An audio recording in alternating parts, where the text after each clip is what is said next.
Hey guys, good morning. Tony here. So I did want to talk a little bit about Home Depot. I know someone requested it, but I did already have a setup for the breakout strategy set up for Home Depot. And unfortunately, because I've been so focused on crypto, I completely forgot um, to play Home Depot.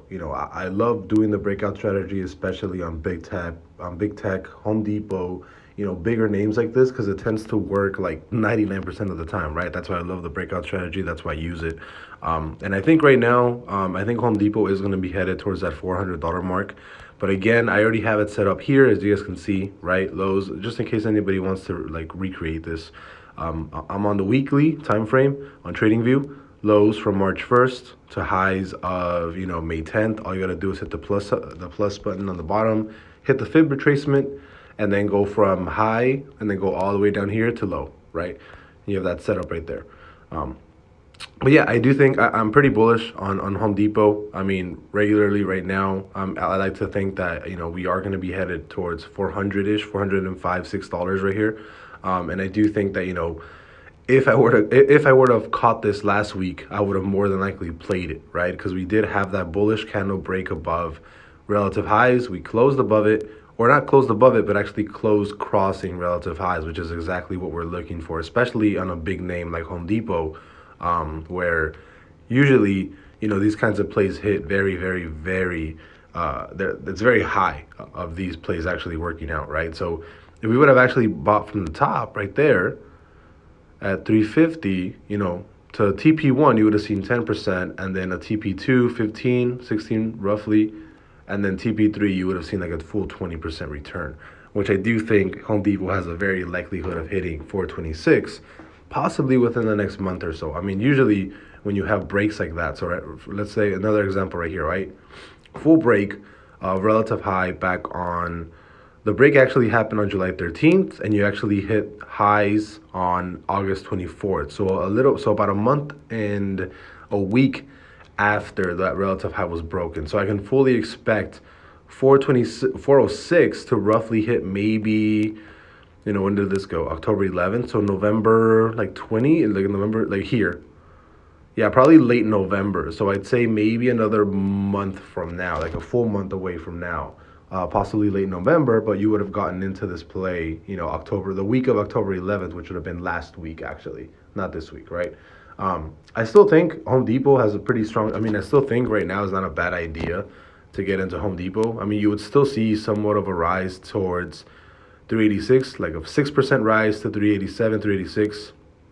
12% to major TP, and then like a 16% gain to that last TP, which is obviously the riskier one, right? But I think because of Home Depot's movement, I actually think it might throw a wick up here sooner than we think. But again, Home Depot looks fantastic. It's consistently been on the same channel, right? So right ever since June 14th, it's been pretty consistent on running to the high side, and it's actually been, we'll just do this, right? It looks like it's been pretty solidly trading on just on a specific channel, right? So it's been doing pretty good, and I would still consider this a breakout of the channel, which is fantastic. So keep in mind, we can't run up, maybe come down and retest and run, or we can just go straight up, right? I personally think that Home Depot will probably just keep running up. It does look pretty bullish on all ends. The monthly looks like it's going to close on October. So you're going to see really good run to the upside, right? On average, you do see Home Depot go for what, 1, 2, 3, 4 months before really doing anything like that. 1, 2, 3 months.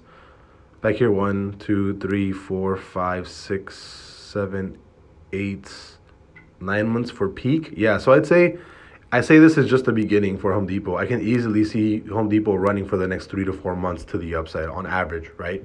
So I can definitely see it running from, what are we in right now? October? November, December, so maybe around January, February is when you would probably catch the peak of Home Depot. So, I mean, if I would have bought this last week, I would have probably done calls for, 406 for probably 2 months out. As, I do think those would hit, or I would have just probably bought one call for 349, 350ish, and it obviously have already been in the money, right? Because you're already at 364. Break even would have probably been like maybe 370-ish, 365. So I think you would have been right on. You would have probably been right at break even. But yeah, I think Home Depot looks fantastic overall. It has been trading relatively pretty well on a specific channel, and I think it's just going to keep running from here. I mean, it broke those relative highs, and I think it's going to be headed towards 406. Roughly 386, 406 is the major TP. So if you are playing this after relative highs were broken, I'd say, depending on if you want to hold Home Depot long term, I think it's a great company. I would not mind holding this forever. But if you're just swing trading this, first TP would be 386, then 406, and then 426 respectively. I would take some off at 386, maybe like 10, 20%. I take 50% off at 406, and I take the rest of it off at like 426 once that actually hits. But I'll see you guys later. Home Depot looks crazy bullish. Broke out of its channel, broke relative highs. I think, and it's a perfect setup for the breakout strategy last week. But even right now, you would still see pretty nice gains on the upside because you would see like a 6% to first TP. What do we say? 12%, and then like a 16%. So if you buy options, obviously that would be leveraged by like 10x. So you would possibly see 50 to 60% returns if it runs to 386, and then maybe like 100% to 406, and then a little bit higher to 426. But it also depends on how fast it gets there. So, I like using this strategy for